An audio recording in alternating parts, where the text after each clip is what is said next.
On va donc couper les cheveux en 4, essayer de mettre les petits pois sur le dos de la fourchette, comme vous le voyez ici. Et donc pour ce faire, on a décidé d'être 2, parce qu'encore une fois, c'est de la transversalité. Et ben voilà, notre regard il est plus pertinent quand il est croisé. Un sociologue et puis donc un médecin. Parce qu'effectivement, on mange tous les jours et nos choix alimentaires, eh bien, ils dépendent de beaucoup d'éléments. Ils dépendent de notre culture. Si on est du Sud, on mangera peut-être plus d'huile d'olive. Et puis si on est plus de Normandie, on mangera peut-être plus de crème et de beurre. Il dépend de la dimension sociétale. On en a beaucoup parlé ce matin, de toutes ces nouvelles, de toutes ces questions, on va dire, qui vont être des déterminants importants dans nos choix quotidiens. Les médias aussi, on en a beaucoup parlé. On est abreuvé tous les jours d'informations de tout type. Peut-être quelquefois trop, peut-être d'ailleurs certains sont un petit peu perdus, et ça va d'ailleurs être le sens de notre communication aujourd'hui. Il y a la maladie qui peut intervenir, c'est vrai, quand on est malade, on ne mange pas de la même façon, parce qu'on est malade, parce que ça va changer notre rapport avec l'alimentation, parce que quelquefois on ne peut plus manger de la même façon, de façon normale. Il y a les peurs elles sont ancestrales, on en parlera demain. Mais il y a les peurs d'hier, mais il y a aussi les peurs d'aujourd'hui. On a parlé tout à l'heure d'encéphalite spongiforme bovine, d'un certain nombre de contaminants et autres choses qui font partie de nos déterminants. Des déterminants religieux, bien entendu. D'identité, quelquefois on existe au travers des choix que l'on va faire, pour de multiples raisons, dont on pourra débattre, politique bien sûr.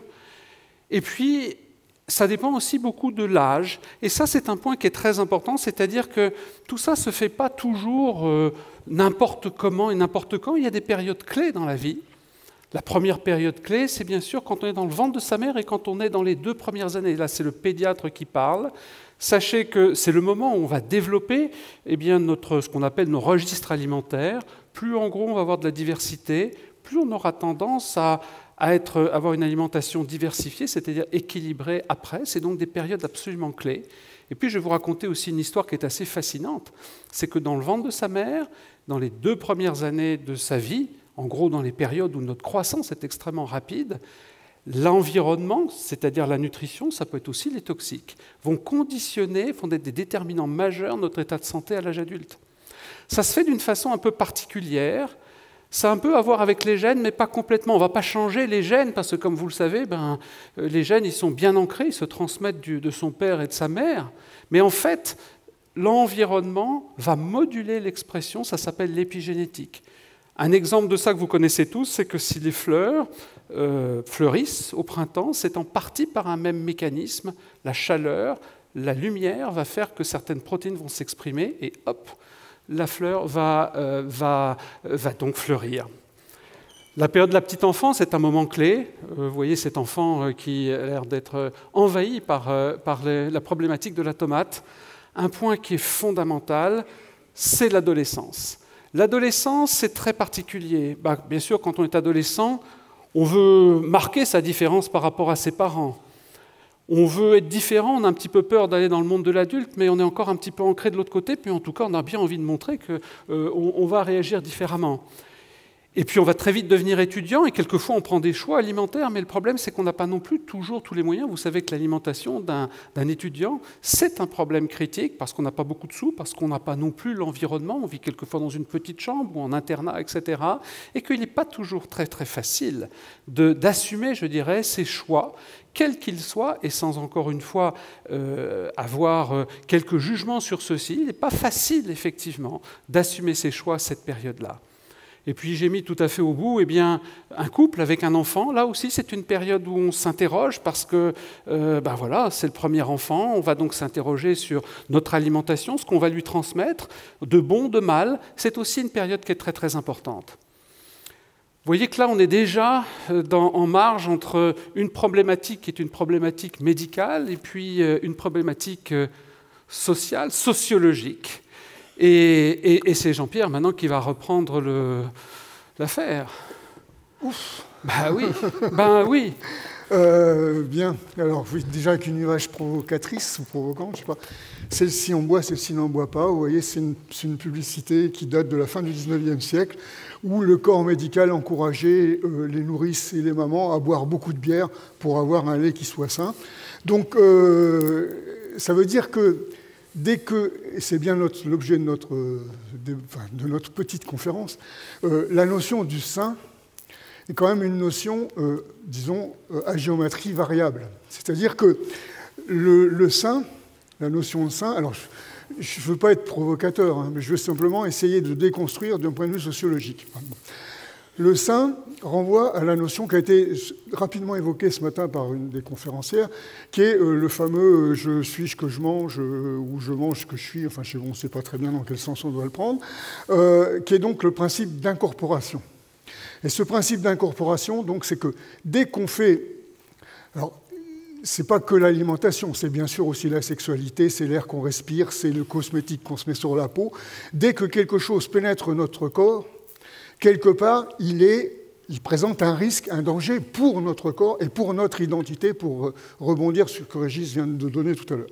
Autrement dit, le choix d'un aliment et le choix de faire pénétrer en soi un aliment n'est pas un choix innocent, et c'est ça le principe d'incorporation, c'est que dès qu'on fait pénétrer en soi un aliment, on a une croyance, puisque finalement, c'est de la croyance, même si on peut démontrer que c'est mauvais, etc., mais c'est quand même de l'ordre de la croyance que cette intrusion va modifier, sur le plan de la vitalité, notre corps, va nous modifier sur le plan de la vitalité, ou va nous modifier sur le plan du paraître, ou va nous modifier sur le plan de l'esprit. Bon. Quelques exemples qui me permettent de rebondir sur le sein. Au niveau de la vitalité, il est bien évident que si j'avais proposé à mon grand-père, je ne suis pas tout jeune, donc il serait très très vieux, donc là je vais, disons, des gens qui ont fait la guerre 14-18 pour faire simple, je lui propose de manger des sauterelles, je pense qu'il ne rentre pas ça dans l'ordre du comestible. C'est-à-dire que pour lui, c'est le dégoût immédiat, bon, je ne vais pas vous... Des choses nous dégoûtent et ne sont même pas pensées. J'y reviendrai demain parce qu'il se trouve que j'ai 2 petites mini-conférences. Le sein, enfin le comestible, n'est même pas pensé comme mangeable. C'est-à-dire qu'il y a des choses qui sont mangeables, mais ça ne l'est pas pour l'autre. Par exemple, du point de vue religieux, le porc est mangeable, mais il ne va pas être comestible pour des personnes qui ont des interdits religieux qui font qu'ils se sentent souillés par le porc. C'est le 3e point, c'est-à-dire c'est toute la dimension de l'esprit. Donc la vitalité, c'est quand je mange ça, ça va avoir des effets bénéfiques ou maléfiques sur moi. C'est je mange du lion, je suis comme un lion. Et quand j'étais à l'école primaire où je n'étais pas un très bon étudiant, enfin élève, j'étais élève à ce moment-là, on me disait « Ah, Corbeau, tu as mangé des pâtes », ou on me disait des nouilles. « Tu as mangé des nouilles à midi » parce que j'étais affalé sur ma table à écouter le calcul mental et que ce n'était pas mon truc. Bon. Et donc, la relation entre ce qu'on a mangé et ses performances vitales va être quelque chose... Et bien sûr, c'est l'empoisonnement. On y reviendra sans doute dans la suite des débats. Donc, la vitalité, c'est nécessaire de manger, et en même temps, c'est un risque qui peut me donner un surplus d'énergie ou au contraire me faire mourir, puisque quelque part, il faut que je fasse, et c'est bien l'un des problèmes qui est caché derrière tout ce qu'on a pu dire depuis ce matin, en embuscade, c'est la confiance. Je fais confiance à l'autre pour manger ça. Le paraître, si on me dit qu'il faut manger beaucoup de choses comme ça, parce que c'est bon pour ta santé, c'est bon aussi pour ton esthétique corporelle. Sauf que l'esthétique corporelle, elle change avec les régions où l'on habite, elle change avec les périodes historiques que l'on vit, etc. C'est-à-dire que quelque part, on voit bien que la référence à l'image du corps est une référence qui ne tient pas la route, j'allais dire, si on regarde ça sur un certain nombre d'années ou sur un certain nombre de décennies. La ligne haricot vert, c'est au moment où la France commence à grossir juste après les 30 Glorieuses. C'est-à-dire au moment où tout le monde mange à sa faim, il faut maigrir pour se distinguer socialement, etc., etc. Si vous allez en Afrique, vous vous apercevrez que jusqu'à une période récente, en tout cas, maintenant dans les villes, les bourgeoisies africaines commencent à vouloir faire des régimes, mais longtemps, on signifiait sa réussite sociale en étant relativement corpulent, etc., etc. Je pourrais multiplier les exemples. Et puis, bien sûr, du point de vue de l'esprit, bon, alors, du point de vue de l'esprit, c'est le fait que, par exemple, ceci je le mange, mais ça me pose des problèmes de conscience, on en a parlé ce matin, c'est-à-dire c'est éthiquement pas correct, je ne veux pas exploiter ou me rendre complice de l'exploitation de telle chose, je veux rentrer dans le commerce équitable, je veux manger des choses qui ne supposent pas qu'un animal a été, les antispécistes, abattu en amont, etc. Donc on voit bien comment là, il y a des problèmes de souillure après, qui sont des problèmes de sourure, qui renvoient à des choses qui ont été évoquées durant ces matinées. Alors, comme j'ai ma montre, j'aurais dû la mettre là. Je ne veux pas non plus durer, tu me dis pour le temps. Donc, il y a des raisons qui expliquent, bien sûr, ce qui est notre propos aussi, cette obsession du manger sain. L'obsession du manger sain, elle n'arrive pas n'importe comment. Elle arrive à un moment où la France s'urbanise. Alors, je parle uniquement de la France, hein, mais c'est généralisable. À un moment où, justement, le mangeur urbain va être coupé de tout ce que moi j'appelle les acteurs de la filière du manger. C'est-à-dire que, excusez cet égotisme, quand j'étais enfant, j'habitais Blois et j'entendais tous les matins, pratiquement, parce que ma famille n'habitait pas très loin des abattoirs, il y avait les camions qui passaient, qui allaient à l'abattoir. On entendait, alors on ne se réjouissait pas d'entendre les veaux ou les trucs ou les moutons bêler, mais le charcutier ou le boucher accroché dans la rue les carcasses. J'ai été élevé dans un monde qui faisait encore la filiation avec, je dirais, l'espace de la production. Et puis, au fur et à mesure que j'ai grandi, pas moi, mais toute ma génération, toute ma cohorte, hein, au fur et à mesure qu'on a grandi, l'animal a commencé à porter des lunettes de soleil pour vendre des petits pois. Il est devenu un animal domestique. Enfin, d'un seul coup, on a ce qu'on appelle, nous sociologues, anthropomorphiser l'animal. C'est-à-dire que, d'un seul coup, l'animal est devenu le compagnon, surtout au moment où les enfants, les adolescents quittent la famille. Et donc, on a besoin de gérer la sexualité de sa chatte plutôt que celle de sa fille, qu'on n'arrive pas à gérer. Et donc, c'est un de mes collègues qui a écrit un très beau livre là-dessus. Il montre comment, finalement, il y a un investissement sur la sexualité des animaux domestiques qui correspond pratiquement à la perte qu'on a du point de vue éducationnel par rapport à la gestion du corps de ses enfants. Bon, ça s'appelle Lyonnais. Bon. Et donc, on voit comment, dans ce contexte-là, on ne va plus savoir ce qu'on mange, à un moment où l'offre explose, et à un moment où, bien sûr, les structures de la famille se redistribuent. C'est-à-dire que masculin, féminin, ce n'est pas toujours à Germaine de faire la cuisine. Il faut aussi que Tarzan participe, ce qui n'est pas forcément le cas. Donc comment on fait? On achète à l'extérieur. Et donc l'externalisation de l'acte culinaire va être quelque chose qui ne participe pas à la construction de la confiance. On ne sait pas vraiment comment c'est produit, on ne sait pas vraiment d'où ça vient, et donc d'un seul coup, il y a toute une sorte d'espace important qui va être à renégocier, qui est bien tous les objets de territorialisation, tous les objets de signes de qualité auxquels on a affaire, qui viennent nous rassurer ou qui cherchent à nous rassurer dans le monde actuel, contemporain de 2019, ou 2020 bientôt. Et parallèlement donc à ça, si vous voulez, on demande, puisque cette urbanisation s'est accompagnée d'une forme d'individualisation, on demande donc aux mangeurs, d'une façon individuelle, à un moment où sa maman ou sa grand-maman ne fait plus la cuisine, à un moment où il mange beaucoup à l'extérieur, des produits, selon le mot de mon ami et camarade Fischler, les OCNI, les objets comestibles non identifiés. Bon, ben, ces objets comestibles non identifiés, au moment où vous les avez devant vous, on vous dit il faut que vous sachiez si c'est bon ou si c'est pas bon pour vous. C'est-à-dire que non seulement vous avez à choisir parmi plein de produits que vous ne connaissez pas ou à la fabrication desquels vous n'avez pas été associé, mais en même temps, on vous dit il faut que tu prennes les critères de qualité. Donc avec mon autre ami Jean-Pierre Poulain, on avait essayé de montrer comment en réalité est-ce que le mangeur va faire cette évaluation pour laquelle finalement il n'est pas compétent, mais s'il écoute les gens compétents, ils ne sont pas d'accord entre eux. Bon. Mais donc cette évaluation qui déclenche des cacophonies, on lui demande de finalement prendre in fine, de prendre les décisions. Alors, est-ce que c'est sur le plan éthique? Est-ce que c'est sur le plan de l'économie? Est-ce que c'est sur le plan du goût? Mais est-ce qu'il peut goûter le produit avant de le manger? Est-ce que c'est sur le plan de la nutrition? D'un seul coup, les critères d'évaluation sont multiples. Et c'est bien là que l'obsession du manger sain va faire son nid et se développer. Je te repasse la parole. Merci Jean-Pierre. C'est vraiment un challenge, vous comprenez, hein, de faire une présentation avec un sociologue. On découvre des choses qu'on n'aurait même pas imaginées. Et je viens de remarquer que sur ta montre, il y a un couteau et une fourchette. Donc il faut vous dire que c'est quand même Curieux. Moi, ce que me disent les gens, à vrai dire, c'est ça.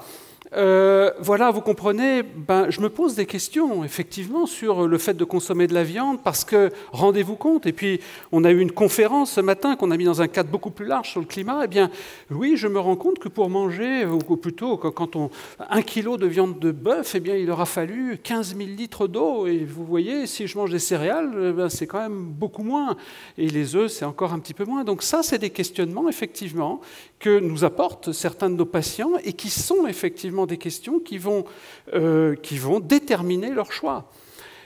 Il y a le bien-être animal, tu en as parlé, c'est ça, ce sont les vaches qui sont au bout de mon pré, elles sont tout à fait, vous voyez, elles ont l'air plutôt heureuses, mais beaucoup de jeunes particulièrement, et pas que des jeunes, tout à fait légitimement se posent la question du bien-être animal, surtout dans un contexte de surconsommation où il est dit qu'à peu près 40% de la production est jetée d'ailleurs. C'est qu'on est en surproduction avec aussi une surutilisation des ressources. Tout ça, nous, on le voit en consultation avec des gens qui vont nous interroger sur leurs choix. Quelquefois, ils ont fait des choix, quelquefois avec une répercussion, mais ce sont des questionnements qui sont tout à fait moderne. Et puis, il y a le problème, bien sûr, de la santé, l'obésité en particulier. On a diabolisé le gras. Alors, c'est sûr, on sait, l'obésité, ça augmente le risque cardiovasculaire. Il y a le problème du cholestérol qui est associé à ça. Il y a aussi, comme vous le savez, le lien entre l'obésité et puis un certain nombre de cancers qui arrivent et qui est de plus en plus documenté. Oula. Et le préjudice social, bien sûr, qui est un point particulièrement important. Je suis pédiatre, je m'occupe de jeunes, d'enfants, qui effectivement vont avoir un préjudice du fait de leur corpulence. Ça va compromettre leur scolarité et quelque part aussi bien le devenir social, d'autres complications respiratoires, etc., etc.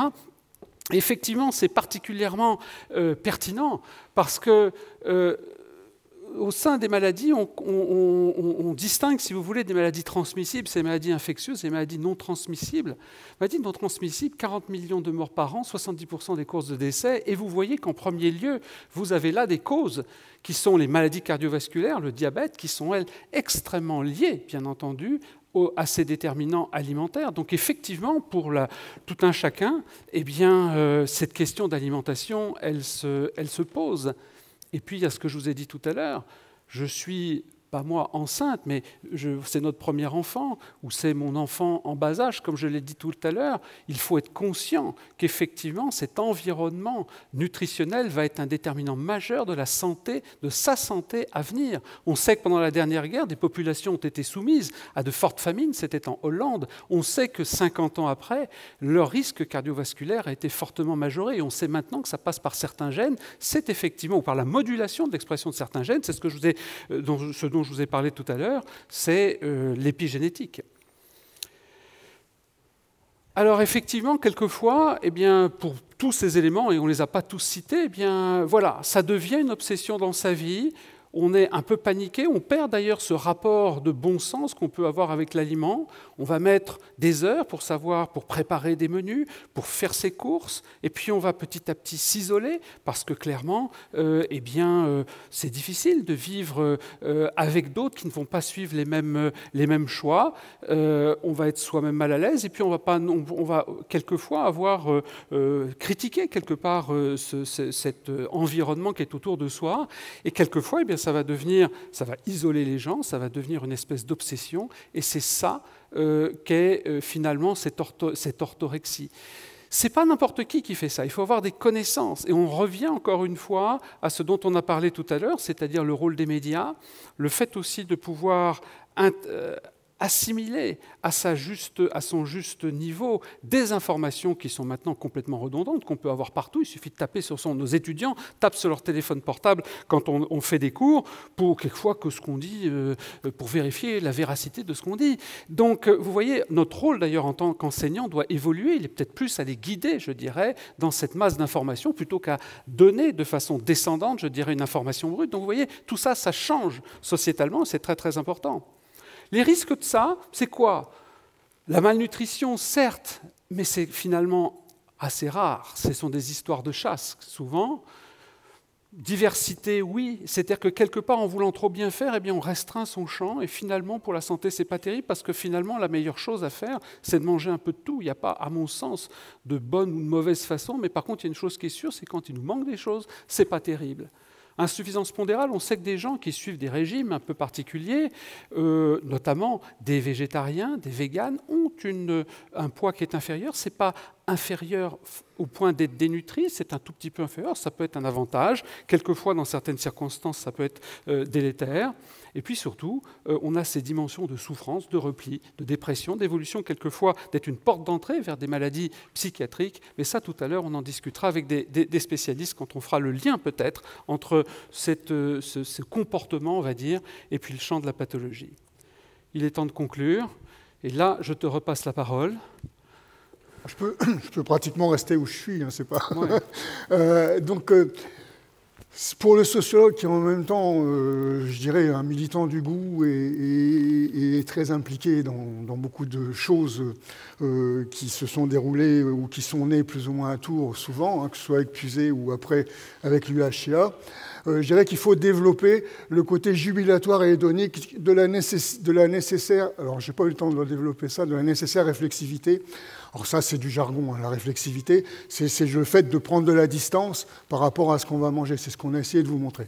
Alors, juste dire que on est très inégaux. Ce matin, il a été évoqué l'inégalité alimentaire. L'inégalité alimentaire, elle est aussi présente dans le fait qu'on est plus ou moins réflexif par rapport à l'aliment qui se trouve devant vous. C'est-à-dire que plus vous avez affaire à des catégories défavorisées, plus la réflexivité est absente, puisque ce qu'il faut, c'est gérer le quotidien, et le rapport pulsionnel à l'aliment qui manque va bien sûr être plus fort. Bon, donc, ce qu'il faut, c'est mettre en place des politiques d'action sociale pour que on ne soit pas dans l'avidité d'aliments parce qu'on est dans le besoin, mais donc gérer encore cette attitude sereine par rapport à un aliment, où le type de réflexion qu'on aura par rapport à lui sera une réflexion que je qualifie de jubilatoire, c'est-à-dire de jeu au sens ludique, c'est-à-dire pas au jeu de gaspillage. Quand on dit rapport ludique à l'aliment, il ne s'agit pas de gaspiller, mais de dire est-ce que c'est meilleur que l'autre fois, comment est-ce qu'on va le partager, etc. Il y a tout un tas de stratégies d'éducation alimentaire qui vont faire que le rapport réflexif ne doit pas devenir un rapport, je dirais, de catastrophe. Mon Dieu, qu'est-ce que je vais manger, ça va me rendre malade, ça va faire ci, ça va faire ça. Mais de dire, attention, là, je mange ça, est-ce que je vais me faire plaisir, etc. Et penser à soi comme, et c'est le deuxième point, comme acteur social. C'est-à-dire que manger, c'est avant tout, c'est un Canadien, c'est un Québécois pour être plus juste encore, qui me disait ça encore il n'y a pas très longtemps dans un colloque. Les Français, ils oublient que manger, c'est d'abord social. Bon, eh bien, il a raison, c'est la première chose, manger, c'est partager et c'est avoir un certain nombre de règles qui vont créer de la civilité, qui vont créer une sorte de communication avec l'autre. On n'est pas obligé de penser comme l'autre, on n'est pas obligé d'avoir les mêmes préférences alimentaires que l'autre, on sait que ça change selon les catégories sociales, ça change selon le genre, la réflexivité aussi. Hein. À catégorie sociale égale, une femme a un rapport à l'aliment beaucoup plus réflexif qu'un homme, ça, toutes les enquêtes de sociologie nous le montrent encore. Bon, tout ça sont des choses dont il faut tenir compte, mais il faut justement arriver à mettre des pédagogies qui fassent qu'on soit tous dans ce rapport jubilatoire de réflexivité qui restitue le fait de manger en se faisant plaisir comme un acte social et un acte réfléchi, d'où le mot réflexif. Enfin, bien sûr, autour de ce partage, et c'est important parce Régis ne l'a pas dit, mais dans l'article qu'on a fait ensemble, c'était la page sur le... C'était l'encart. C'était l'encart, oui, c'était l'encart de l'article. Dans l'article, on insiste bien là-dessus, sur le fait que même des personnes qu'on pourrait juger orthorexiques, mais qui ne sont pas dans les pathologies lourdes qu'il a données, sont des personnes qui vont développer des formes de communication avec les autres, et que ce qui est important, c'est de communiquer et de développer des sociabilités autour du partage alimentaire. Et que ce n'est pas parce qu'on mange sain de façon peut-être un petit peu trop obsessionnelle qu'on n'a pas par ailleurs avec ses proches, avec des réseaux d'approvisionnement, etc. On ne développe pas de la sociabilité. Mais plus on sort de la solitude, et moins on aura de rapport pathologique à l'aliment. Voilà, pour moi, c'est tout. Mais j'ai pas le point de vue du médecin. Voilà. Je vais en 3 mots.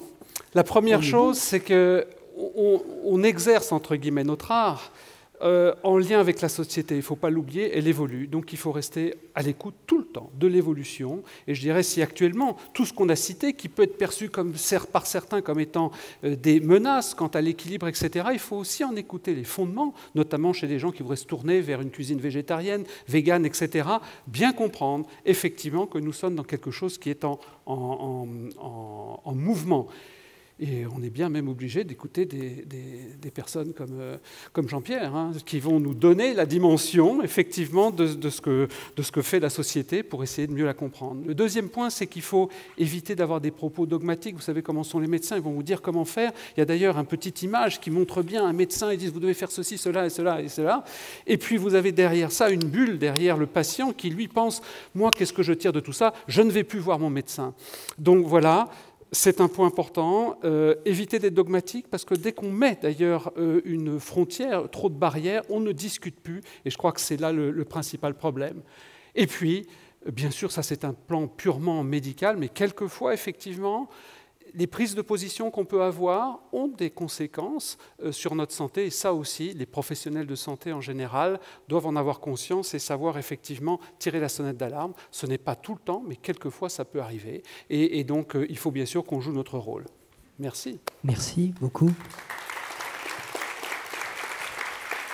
Merci Régis Sankar, merci Jean-Pierre Corbeau. Alors, je vous l'ai dit tout à l'heure, il y aura un deuxième temps dans cet après-midi, un temps de débat où vos questions évidemment auront toute leur place, mais parfois il y a des questions qui ne peuvent pas attendre, qui sont tellement urgentes qu'il faut les poser immédiatement. Donc, on a le temps de prendre éventuellement une question si quelqu'un a vraiment une question à poser maintenant, sinon ce sera pour tout à l'heure, après les trois conférences. C'est bon? Vous restez pas sur votre faim, si je puis me permettre. Et surtout, vous endormez pas.